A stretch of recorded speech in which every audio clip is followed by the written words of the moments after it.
नमस्कार, मैं हूं आपके साथ प्रेरणा मिश्रा। बंसल न्यूज की खास पेशकश में आपका स्वागत है। जैसा कि आप जानते हैं कि आयुष्मान में हर बार स्वास्थ्य संबंधी समस्याओं पर खास जानकारी दी जाती है। इसी कड़ी में बिलासपुर से आज हमारे साथ जुड़ चुके हैं डॉक्टर सिद्धार्थ वर्मा, जो केयर एंड क्योर हॉस्पिटल में क्रिटिकल केयर स्पेशलिस्ट हैं। डॉक्टर सिद्धार्थ, आपका बहुत स्वागत करती हूँ बंसल न्यूज में। धन्यवाद प्रेरणा जी।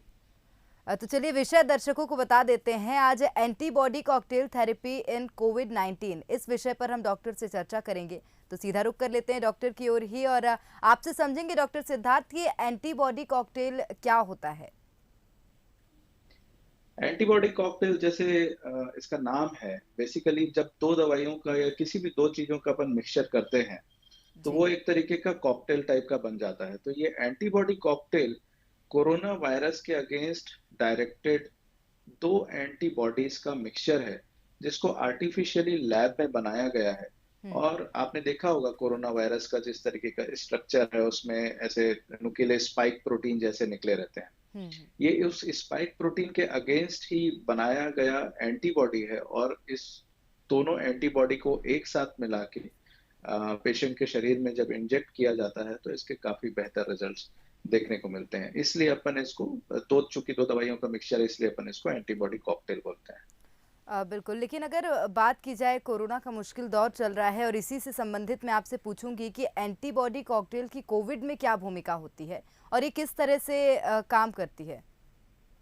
जी, बेसिकली जैसा मैंने बताया है पहले प्रश्न के उत्तर में कि ये दो दवाइयों का मिक्सचर है, और दो दवाइयों का मिक्सचर है, और इसमें एक जो दवाई है उसका नाम है कैसिवेरिमैब, और दूसरी तो जो दवाई है उसका नाम है इमडेवीमैब। तो ये दो दवाइयां हैं, और बेसिकली ये जब शरीर में अपन इंजेक्ट करते हैं, और जब इंजेक्ट करने के बाद इसका इफेक्ट देखने को ये मिलता है कि ये शरीर में कोरोना वायरस के प्रभाव को, कोरोना वायरस के एंट्री को बॉडी के सेल्स के अंदर प्रिवेंट करती है, उसको अंदर जाने से रोकती है, जिससे कोरोना वायरस का जो प्रभाव है वो काफी हद तक कम किया जा सकता है। बिल्कुल, जिस प्रकार से डॉक्टर आप बता रहे हैं कि दो दवाओं का ये मिक्सचर है और कोरोना को शरीर में प्रभावित करने से रोकती है, लेकिन अगर उपयोग की बात की जाए तो कब और किस तरह से इसका उपयोग किया जा सकता है, कितना प्रभावी होगा इसका उपयोग, क्योंकि कोरोना से लड़ना एक बड़ी चुनौती अब स्वास्थ्य विभाग और उससे जुड़े लोगों के सामने खड़ी है। मुझे एक बार अपना प्रश्न रिपीट करेंगे, मैं बिल्कुल बीच सर, में। कब इसका उपयोग किया जा सकता है, कौन सी सिचुएशन ऐसी हो कोविड मरीज की कि इसका उपयोग किया जाए और कितना प्रभावी साबित हो सकता है ये। जी, ये दवा काफी प्रभावी है। अभी अभी आपने देखा होगा कि जैसे WHO और ICMR ने बहुत सारी दवाइयों को कोरोना की ट्रीटमेंट गाइडलाइन से हटा दिया है। तो हम्म। वैसी परिस्थितियों में जहाँ पे रेमडेसिविर को भी हटा दिया गया है, फेविपिराविर को भी हटा दिया गया है, जिंक, विटामिन सी के रोल्स को भी कम कर दिया गया है, जी। तो ऐसी परिस्थिति में ये दवाई काफी एक तरीके के नोवल दवाई है और बहुत ही कारगर दवाई है। ये दवाई उन मरीजों को दी जाती है जो हम्म। बहुत हाई रिस्क पेशेंट है, बहुत ज्यादा रिस्क है, जिनको जैसे आपने देखा होगा कई बार समाचार पत्रों के माध्यम से डॉक्टर भी जानकारी देते हैं इसकी, कि जो लोग डायबिटीज, ब्लड प्रेशर। हम्म। बिल्कुल डॉक्टर, जिस प्रकार से बता रहे हैं कि जो हाई रिस्क पेशेंट्स होते हैं उनको ये दवाई दी जाती है और कोरोना के इस मुश्किल दौर में सबसे ज़्यादा प्रभावी ये दवाई है, जिस तरह से बता रहे हैं एंटीबॉडी कॉकटेल थेरेपी इन कोविड-19, इस विषय पर हम चर्चा कर रहे हैं। डॉक्टर, आपसे एक और बात समझूंगी, हाई रिस्क जो पेशेंट्स होते हैं उनको तो ये दवाई दी जाती है, लेकिन जब मुश्किल दौर कोरोना की बात कर रहे हैं तो लोगों का कई दवाइयों पर से भरोसा भी उठ रहा है और कई दवाइयाँ देखा जाए तो गुमराह कर रही हैं लोगों को। तो क्या इस मुश्किल दौर में इस पर भरोसा रखना कारगर साबित हो सकता है?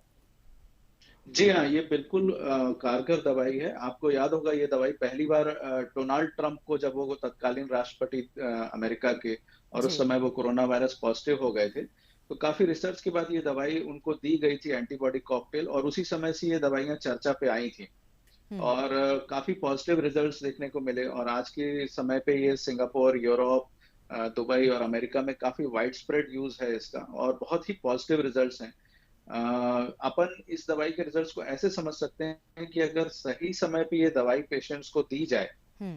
तो उसके गंभीर होने के चांसेस या हॉस्पिटलाइज होने के चांसेस 70% तक कम किए जा सकते हैं। ये अभी तक की सबसे महत्वपूर्ण दवाई है आज तक के कोरोना के ट्रीटमेंट में।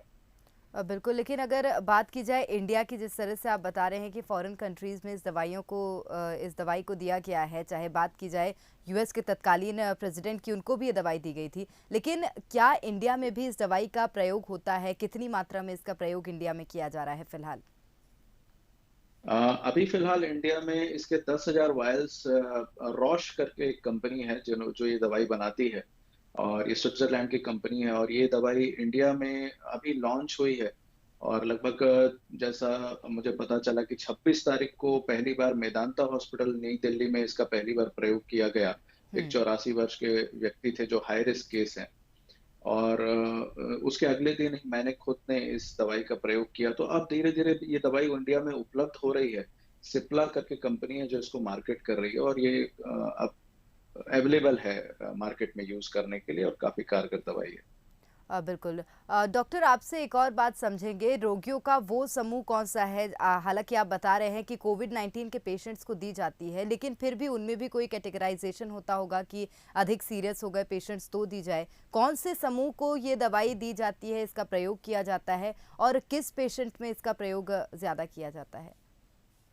जैसा कि मैंने बताया कि ये मतलब जो माइल्ड टू मॉडरेट कैटेगरी के जो केसेस हैं, जो हुँ। ज़्यादा सीरियस नहीं है, जो ऑक्सीजन पे डिपेंडेंट नहीं है, जो हॉस्पिटलाइज़ नहीं है, लेकिन जिनको रिस्क बहुत ज़्यादा है कि अगर ये समय पे इनको ये ट्रीटमेंट नहीं मिला, तो ये सीरियस बहुत ज़्यादा हो सकते हैं।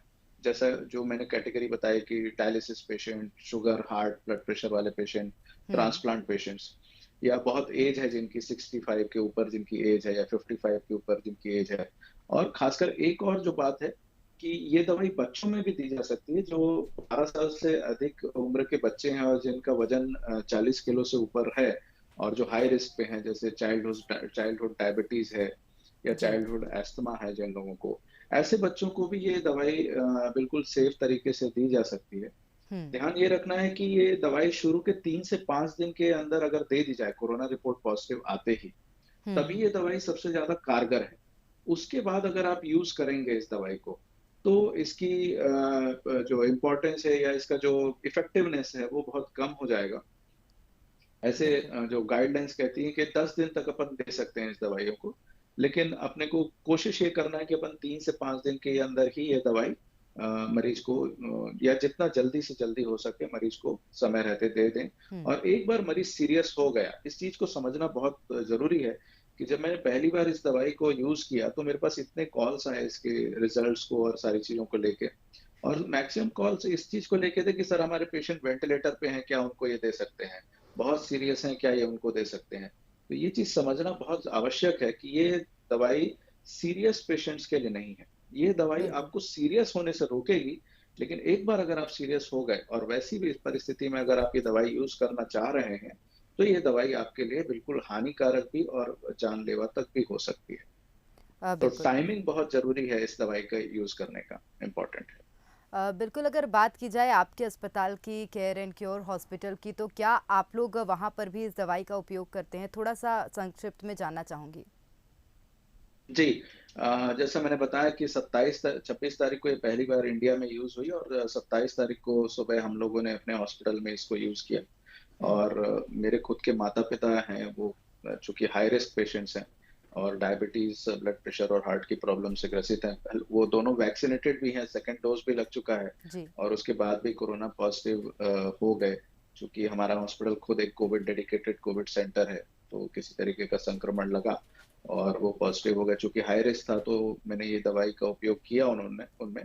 और मैं आपको बताऊँ कि इसके रिज़ल्ट्स इतने अच्छे रहे कि मतलब जो भी उनके सिम्पटम्स थे, जो हल्की-फुल्की साँस लेने में तकलीफ हो रही थी, गले में दर्द था, हल्का बुखार आ रहा था, वो भी हुँ। अगले 24 घंटे में लगभग 75% रिलीफ हो गया, और 48 घंटे में कंप्लीट रिकवरी हो गई। और आज अब दवा लगे लगभग 10 दिन हो चुके हैं, और किसी भी तरीके की कोई रेसिडुअल वीकनेस, किसी जो पोस्ट कोविड सिम्पटम्स बोलते हैं, हुँ। वो पोस्ट कोविड सिम्पटम्स भी उनको बिल्कुल भी नहीं है। बिल्कुल, ये सबसे अच्छी बात है क्योंकि कोरोना के बाद लोग पोस्ट कोविड सिम्पटम्स से काफ़ी ज़्यादा डरते हैं। तो अगर इस दवाई से वो कहीं न कहीं प्रभाव दिखा रहा है कि पोस्ट कोविड सिम्पटम्स ना आएँ, तो निश्चित रूप से इस दवाई पर भरोसा किया जा सकता है। लेकिन थोड़ा-सा आपसे एक और बात को समझना चाहेंगे डॉक्टर, अगर इस्तेमाल ना करने की बात करें, तो कौन से ऐसे पेशेंट्स हैं कोविड के या नॉर्मल पेशेंट्स जिन पर इस दवाई का प्रयोग नहीं किया जाना चाहिए? देखिए, अभी तक 12 साल से छोटे के बच्चों जो छोटे बच्चे हैं या 40 किलो से कम के जो बच्चे हैं, उस पे इसके ट्रायल्स नहीं हुए हैं। हुँ, इसके अलावा जो एक बहुत ही महत्वपूर्ण ग्रुप है। हुँ। बिल्कुल। तो चलिए अभी देखा जाए डॉक्टर जिस तरह से बता रहे हैं कि 12 साल से कम उम्र के बच्चों में अभी इस दवाई के ट्रायल्स नहीं हुए हैं। हालाँकि अभी भी अटकलें हैं कि ये दवाई उन पर कारगर साबित हो सकती है कि नहीं। एंटीबॉडी कॉकटेल थेरेपी इन कोविड-19 के बारे में डॉक्टर जानकारी दे रहे हैं। डॉक्टर अपनी बात पूरी कीजिए। जी, तो मैं ये कह रहा था कि ये जो बड़े सीरियस हो जाते हैं, जो ये माइल्ड टू जैसा मैंने बताया कि माइल्ड टू मॉडरेट केसेज़ में ही इनको यूज़ करना है और जो मरीज़ एक बार हॉस्पिटलाइज़ हो। तो डॉक्टर बता रहे थे कि अभी कुछ ट्रायल्स बाकी हैं इस दवाई के जो कि होना है, लेकिन इसको प्रभावी इसलिए कहा जा रहा है, ख़ास बात ये है कि ये फ़ॉरेन कंट्रीज़ में भी दी गई है और काफ़ी अच्छे इसके रिज़ल्ट्स देखने को मिले हैं एंटीबॉडी कॉकटेल थेरेपी के। तो उसी तरह की जानकारी डॉक्टर दे रहे हैं। अगर बात की जाए, आपने डॉक्टर जिस तरह से बताया है कि 12 साल से कम उम्र के बच्चों में अभी इसका ट्रायल नहीं हुआ है, तो क्या उनको ये दवाई नहीं दी जा जी, सकती? क्योंकि अगर थर्ड वेव की कोविड की बात की जाए, तो अभी डर इसी बात का है कि जो कम उम्र के बच्चे हैं, उनको कोविड हो सकता है। ऐसे में इस दवाई का प्रभाव जी। किस तरह से असर डाल सकता है और कितना प्रभावी हो सकती है दवाई? अ, अभी चूँकि इसके ट्रायल्स 12 साल से कम के बच्चों में नहीं हुए हैं, इसलिए इसकी सेफ्टी उनमें एस्टेब्लिश नहीं हुई और उस बारे में कह पाना अभी सम। हुँ। चलिए डॉक्टर से मुझे लगता है ठीक तरह से संपर्क नहीं हो पा रहा है, जोड़ने का प्रयास उनको करेंगे। तब तक आपको बता दें कि 2 दवाओं का मिक्सचर है ये, जिसको हम एंटीबॉडी कॉकटेल थेरेपी कहते हैं। तो डॉक्टर तमाम तरह की जानकारियाँ दे रहे हैं। जी डॉक्टर, आप अपनी बात पूरी कीजिए। जी, तो जैसा मैंने बता रहा था कि 12 साल से कम के जो बच्चे हैं, उसमें अभी इसके ट्रायल्स कंप्लीट नहीं हुए हैं और एक बार ट्रायल्स अगर कंप्लीट हो जाते हैं, फिर अपने को अपन सेफली इसको छोटे बच्चों में 12 साल के जो कम बच्चे हैं उम्र के बच्चे हैं, उसमें भी अपन दे सकते हैं। जैसा कि बताया जा रहा है कि कोरोना की तीसरी लहर बच्चों को इफ़ेक्ट करने की संभावना है और अगर ये दवाई उनमें भी कारगर होती है, तो ये बहुत ही बड़ी सफलता होगी बच्चों के इलाज में भी। हुँ। बिल्कुल चलिए मैं एक बार दर्शकों को बता दूं, जो नंबर टीवी स्क्रीन्स पर फ्लैश हो रहे हैं उन पर अभी संपर्क ना करें। वो डॉक्टर को आप संपर्क कर सकते हैं, लेकिन कार्यक्रम के बाद जो नंबर टीवी स्क्रीन्स पर फ्लैश हो रहे हैं उन पर संपर्क करें। फिलहाल डॉक्टर जानकारी दे रहे हैं बंसल न्यूज़ पर, तो उस जानकारी को इत्मीनान से बैठकर आप सुन सकते हैं। चलिए डॉक्टर, आपकी ओर रुख करेंगे और अगर बात की जाए इसके साइड इफ़ेक्ट्स की इस दवाई के, तो क्या कुछ साइड इफ़ेक्ट्स दवाई के हो सकते हैं? ऐसे तो बहुत ज़्यादा साइड इफ़ेक्ट्स नहीं हैं इस दवाई के, लेकिन इस दवाई को जब भी अपन को देना हो, तो पेशेंट को हॉस्पिटलाइज़ करना आवश्यक है और उसको चूँकि इस दवाई में एक ही साइड मतलब जो मेजर जो ध्यान देने वाला साइड इफ़ेक्ट है, हुँ, जो एनाफिलैक्सिस रिएक्शन बोलते हैं, जो अचानक जो कभी जिसको कहते हैं रिएक्शन कर जाना, जो इमीडिएट रिएक्शंस होते हैं, तो इमीडिएट रिएक्शन इनका होने की संभावना रहती है, तो इसलिए इसको बेहतर है। हुँ। तो डॉक्टर बता रहे हैं कि किस तरह से अगर दवाई के साइड इफ़ेक्ट्स की बात की जाए तो एज़ स्पेशलिस्ट सच हैं। कुछ साइड इफ़ेक्ट्स नहीं निकले हैं। तो जी डॉक्टर? जी, जी। तो इसमें अपने को थोड़ा-सा ये ध्यान रखना रहता है कि हॉस्पिटलाइज़ करके पेशेंट्स को दवाई दें, हुँ, ताकि किसी भी तरीके के जो एनाफिलैक्सिस रिएक्शन या जो सडन रिएक्शन बोलते हैं अपन, हुँ, उससे बचा जा सके और अगर ऐसी कोई स्थिति निर्मित होती है, तो आईसीयू केयर में उनको बिल्कुल तुरंत तत्काल थेरेपी दी जाए। घर पे इस तरीके की थेरेपी लेने की या किसी को बुला के कि आपके पहचान के डॉक्टर हैं या जो भी हैं आपकी पहचान के मतलब व्यक्ति हैं जो मेडिकल फील्ड से हैं, कि हम घर में लगवा लेंगे, ऐसी गलती बिल्कुल भी ना करें। ये दवा पेशेंट को हॉस्पिटलाइज़ करके और प्रेफ़रेबली आईसीयू में रख के ही देने की आवश्यकता है। दवा देने में हार्डली 45 मिनट से 1 घंटे का समय लगता है और लगभग 3-4 घंटे का उसके बाद ऑब्ज़र्वेशन लगता है आईसीयू में। हुँ। उसके बाद मरीज़ अपने घर जा सकता है वापस। जी। बिल्कुल, मुझे लगता है कि घर पे तो किसी भी दवा का ट्रायल अगर लोग ना ही करें तो वो ज़्यादा बेहतर होगा। डॉक्टर की सलाह में, फ़िज़िशियन की सलाह में ही कुछ दवा का ट्रायल करें और दवा का उपयोग करें अपने ऊपर, तो वो बहुत अच्छा होगा। चलिए अगर बात करें डॉक्टर, भारत में जिस तरह से टीकाकरण अभियान चल रहा है ताकि कोरोना की जंग को हम जीत सकें, लेकिन अगर इस दवा की बात करें तो क्या ये टीकाकरण की जगह ले सकती है? नहीं, ये बहुत ही अच्छा प्रश्न किया आपने। अक्सर लोग ये पूछते हैं कि अपन टीका ले लिए हैं तो इसकी ज़रूरत पड़ेगी क्या, या ये ही ले लें टीका ना लेने? तो ये टीके की जगह बिल्कुल नहीं ले सकती। ये दवाई एक तरीके की पैसिव इम्यूनिटी देती है, एंटीबॉडी देती है। टीका जो आपको लगता है टीके के अपना इम्पोर्टेंस है और उसकी जगह कोई नहीं ले सकता। टीका आप अवश्य लगवाएँ जब भी आपको आपका नंबर आता है, जब भी आपको मौका मिलता है टीका लगवाने का, जाके अपन अपना टीकाकरण अभियान अवश्य कराएँ और उसके बाद भी अगर पॉज़िटिव हो जाते हैं, जिसकी संभावना है, लोग ऐसा सोचते हैं कि टीका लगाने के बाद पॉज़िटिव नहीं होंगे। हुँ। टीका लगाने के बाद पॉज़िटिव हो सकते हैं, लेकिन टीका लगाने के बाद जो कोरोना के सीरियस साइड इफ़ेक्ट्स हैं, उससे आप काफ़ी हद तक बच सकते हैं। तो आप ये दवा टीके की जी। जगह। बिल्कुल। ठीक है, एक और सवाल मेरे दिमाग में आ रहा है, लेकिन मुझे लग रहा है डॉक्टर के फ़ोन में बार-बार दर्शक जो हैं वो संपर्क कर रहे हैं, इसलिए मैं एक और बार दर्शकों को ये रिमाइंड कर देना चाहती हूँ, कार्यक्रम के बाद जो नंबर फ्लैश हो रहे हैं उसमें डॉक्टर से आप संपर्क कर सकते हैं, उनसे बात कर सकते हैं, लेकिन कृपया कार्यक्रम के बीच में उनको कॉल ना करें। चलिए डॉक्टर, एक और सवाल मुझे लग रहा है कि ये भी पूछना आवश्यक हो रहा है, क्योंकि अभी देखा जाए तो बहुत से लोग ऐसे हैं जिन्होंने पहला डोज़ वैक्सीन का लगवा लिया है या कई लोगों के तो दोनों डोज़ हो गए हैं। क्या ऐसे लोगों को यदि कोविड होता है तो क्या ये लोग भी टीकाकरण करवा सकते हैं? ये दवाई जो है इसका उपयोग कर सकते हैं? जी, बिल्कुल कर सकते हैं। जैसा मैंने बताया कि मेरे खुद के माता-पिता, उनको दोनों डोज़ कोरोना वैक्सीन के लग चुके हैं और लगभग दूसरा डोज़ लगे 2 महीने से ऊपर हो गए। उसके बाद भी वो पॉज़िटिव हुए। लेकिन चूँकि वो हाई रिस्क ग्रुप हैं, तो इसलिए मैंने ये ज़रूरी समझा कि उनको ये दवा देना, ताकि उनके फ्यूचर कोई भी तरीके के कॉम्प्लिकेशंस को अपन प्रिवेंट कर सकें, किसी भी तरीके की जटिलता को अपन रोक सकें। इसलिए हुँ। मैंने ये दवा उनमें यूज़ की और टीकाकरण होने के बाद भी अगर आप हाई रिस्क ग्रुप में हैं और आपको मान लीजिए कोविड हो जाता है, तो आप डेफ़िनेटली ये इंजेक्शन ले सकते हैं। बिल्कुल। लेकिन अगर बात की जाए जब ये इंजेक्शन व्यक्ति को लगता है, किसी मरीज़ को लगता है, तो उसके बाद उस मरीज़ को क्या सावधानियाँ बरतनी चाहिए? डॉक्टर्स को क्या उसको स्पेशल केयर देनी पड़ती है? जी। ये इंजेक्शन लगने के बाद जैसा मैंने बताया कि लगभग 3 से 4 घंटे का हॉस्पिटलाइज़ेशन रहना चाहिए, ताकि किसी भी तरीके का रिएक्शन तो नहीं हो रहा है दवा से, उसको अपन देख सकें और 3 से 4 घंटे के बाद पेशेंट को वो घर जा सकता है। ध्यान ये रखना है कि ये इंजेक्शन एंटीबॉडी कॉकटेल थेरेपी देने के बाद आप ऐसा ना समझें कि अब आप इम्यून हो गए हैं और आप ये वायरस किसी और को इन्फेक्ट नहीं कर सकते अपने वायरस से। जी। तो सोशल डिस्टेंसिंग का पालन करते रहें, हैंड सैनिटाइजेशन का पालन करते रहें, आइसोलेशन का पालन करते रहें, जो अगर आप आइसोलेशन में घर पे हैं तो। तो इस चीज़ का आपको बिल्कुल पालन करना है। इसका मतलब ये नहीं इंजेक्शन लगने का कि आप बिल्कुल घूम सकते हैं या सबसे मिल सकते हैं, ऐसा नहीं है। आपको आइसोलेशन में ही रहना है। 10 से 12 दिन का आइसोलेशन आपको कंप्लीट करना है और उसके बाद ही बाहर निकलें। बिल्कुल। डॉक्टर, मैं आपको यहाँ पर एक और सवाल मैं अपना रिपीट करना चाहूँगी, क्योंकि उस दौरान संपर्क ढंग से नहीं हो पाया था। अगर साइड इफ़ेक्ट्स की बात की जी। जाए तो क्या साइड इफ़ेक्ट्स होते हैं इस दवाई से? एक बार फिर से आप बता दीजिए।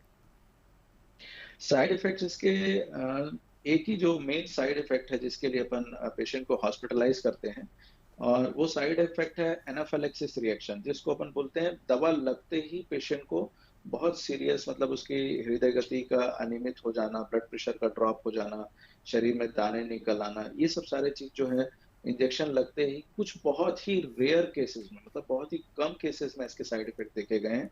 लेकिन हुँ। ये साइड इफ़ेक्ट्स कभी-कभी जानलेवा भी हो सकते हैं। तो इसलिए बेहतर ये है कि इस दवा को क्रिटिकल केयर स्पेशलिस्ट या पल्मोनोलॉजिस्ट या मेडिकल स्पेशलिस्ट के देख-रेख में और आईसीयू में भर्ती करके लगाया जाए, जहाँ पे सारी सुविधाएँ उपलब्ध हों, और ताकि किसी भी तरीके का अगर रिएक्शन होता है, तो अपन इमीडिएटली उसको, उसके लिए जो भी रेमेडी है, वो अपन तुरंत सारी चीज़ें कर सकें।